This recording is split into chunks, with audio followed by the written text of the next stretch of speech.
The next step will be to have support for Lightning Network. I think it's going to change user experience a lot.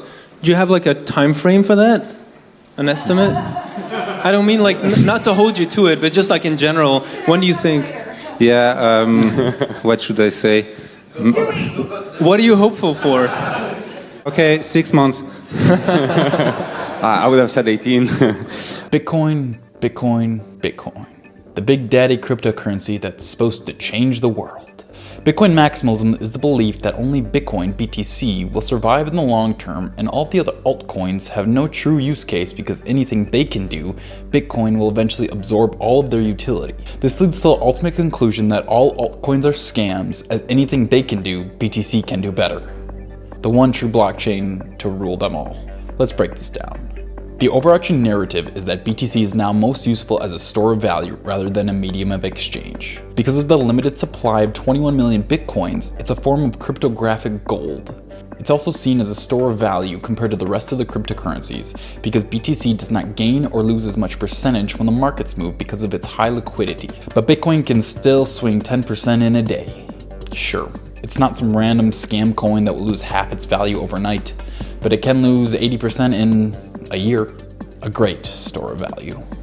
And for the medium of exchange part, well, all hope for Bitcoin using the base blockchain is lost for this, as it's common for 10 cents to be a minimum average transaction fee in its current state due to the 1 megabyte block size cap, which is about 5 transactions per second. And yes, fees did reach $50 in December 2017.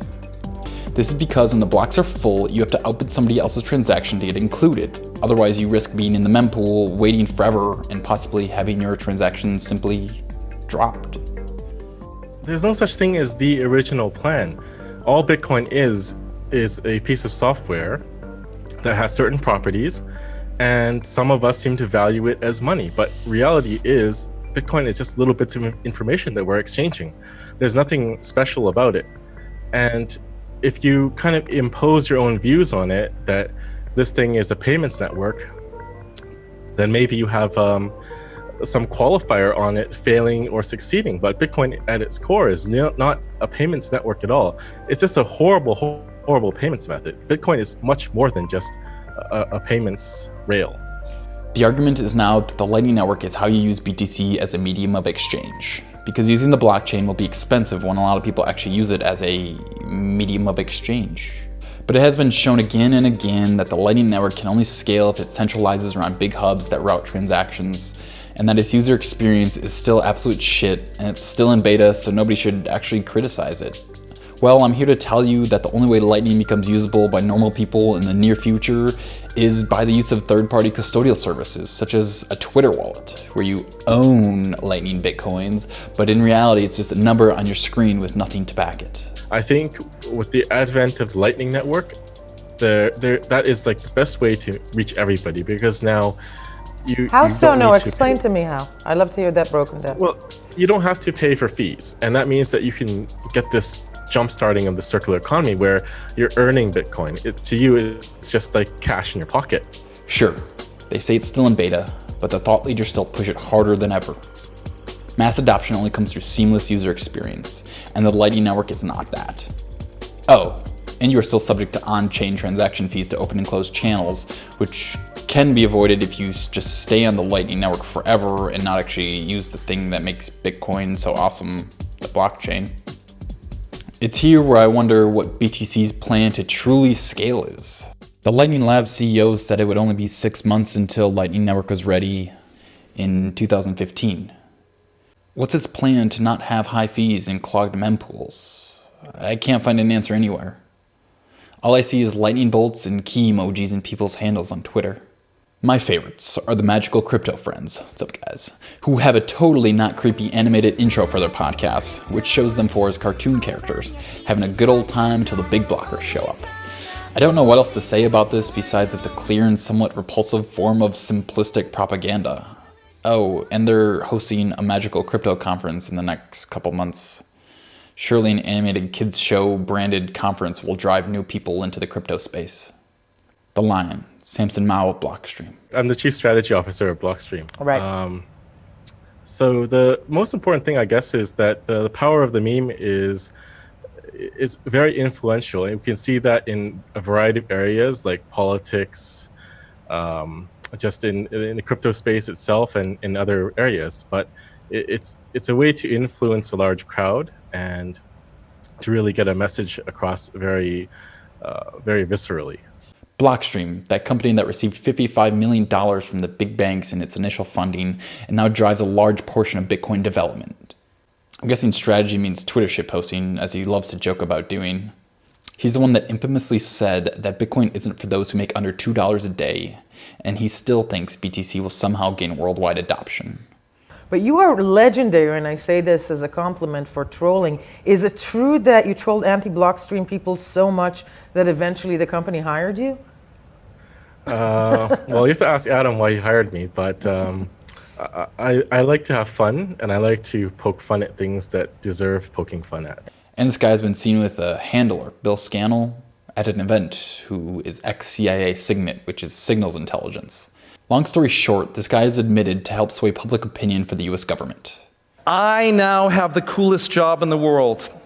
I get to travel around the planet as one of the few security experts in public relations, putting out fires, fixing people's problems, and launching and developing their companies. I'm a PR cypherpunk.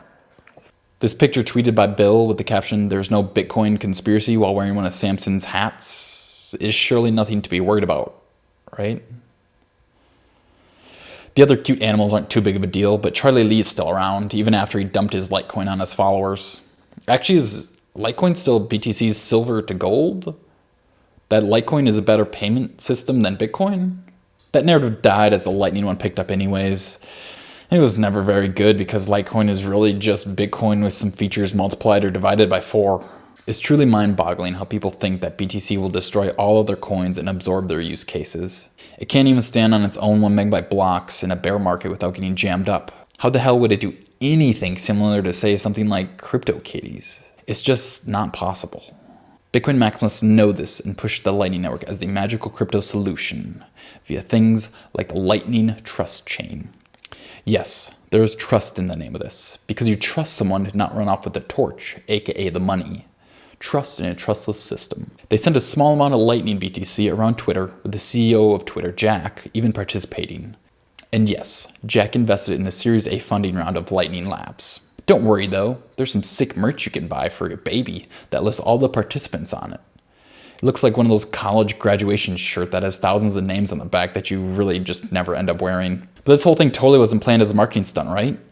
Oh look, it seems like the Lightning Network brought Israel and Iran together too. As if sending Bitcoin across borders without permission wasn't possible since 2009. The idea of the LN Trust Chain, for me, unlike most people, made me see that Lightning was not ready for mainstream adoption. Why? Because I wasn't able to receive the LN Trust Chain. I was not technically able to receive the LN Trust Chain without using a custodial wallet. And I didn't want to do that. I didn't want to soil myself. Recently, an Australian business owner went on a tweet spree about how BTC is too expensive and that the Lightning Network solved his problems, until it didn't.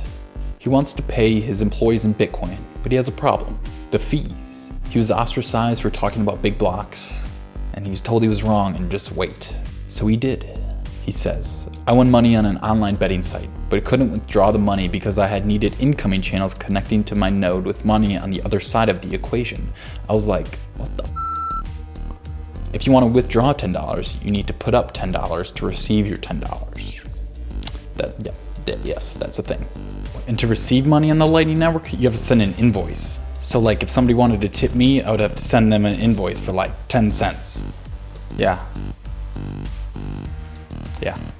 So I'd have to create a new Lightning channel every month to pay my staff anyway. So I'd be doing on-chain transaction fee anyway. But the staff don't get paid enough to warrant $100 fees for each channel. I'm not interested in waiting another 5 years before I can actually use Bitcoin in my company. I don't want custodial Lightning, and I know that once there's another bull market, arbitrage opportunities are going to be prolific and demand on block space will be high. I gave it an honest shot, but it was such a hassle. Only a custodial solution would work.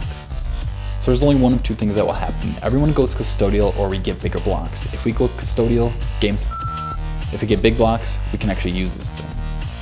And then he got all these maximalists responding to him because his tweet went viral.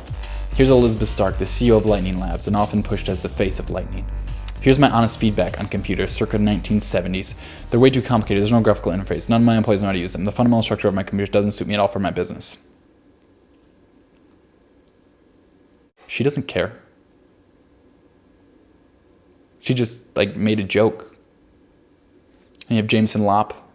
TCP/IP was invented in the 1970s and failed because it didn't achieve mainstream adoption for several decades, right? Nick Szabo. I thought I spotted an interesting observation or two buried deep within this thread, but I had to wade through so much I want a free pony, they won't give me a free pony crap, I've forgotten what they were. Vortex, another voice of some sort in the community with his own podcast. I'd love to come on your show, man. Order of importance. 1, Bitcoin. 2, you. This is the early days. Where you see a problem, another will see $1 billion business opportunity. And Jason. I agree with you there, Vortex. The $1 billion business opportunity is in custodial Lightning wallets. I made a recent video responding to an actual Lightning developer, and we agreed that the Lightning Network is not ready for mainstream adoption. It's far away from being feature complete and ready for mass adoption. Actually, I think it's a little bit scary that most people are already so keen about the Lightning Network that they're trying to use it all the time. People would argue that the Lightning Network is not where it's supposed to be yet at this point in time. What would you say to that? Well, there's a lot of FUD about the Lightning Network. So a lot of people are thinking that it should be much further along, which is, I can appreciate the desire for it, but it's still very early days. Like if you remember dial-up, that's kind of where Lightning is right now. It's like calling your ISP and having to listen to the tones and everything, but it's not the final state. Lightning has a long ways to go, and in the future it's going to be much more easy to use. Things will just work, and it'll just be like using the internet right now. Normal people have no idea what's going on. They see Lightning as a new cool buzzword and hop on the train. Adoption can be boiled down to the number of how many merchants in the real world accept Bitcoin. We went backwards in 2017 due to full blocks. Steam used to accept Bitcoin but stopped because of the high fees. The ultimate goal for Bitcoin is to become a world money everyone uses. But since the Lightning Network is a new form of using Bitcoin, this is what is being pushed out to merchants. Do you really think that some non-fanboy is going to figure out how to buy Bitcoin and then figure out how the hell to use the Lightning Network just to buy some groceries? Getting people and merchants onto Bitcoin is already hard enough, and now we have to do all that and then onboard to another system. Have I said how insane all of this is yet? I'm honestly just dumbfounded at this point. Who knew a bunch of nerds could be so delusioned? It's all so obvious, they just don't want BTC to scale. BTC is now a store of value because its use case as an electronic cash system is broken. If you still believe in the original decentralized Bitcoin, Bitcoin Cash is the answer. BCH and BTC were the exact same until August 2017, when people finally got sick of this dumb scaling debate that lasted for 4 years, and Bitcoin is forked into two, a small block broken version that still is somehow the most expensive, and a large block version that aims to scale to serve the world without some second layer hack. So my proposal is this: drop the Bitcoin maximalist title and adopt the Lightning maximalist title. It's much more fitting.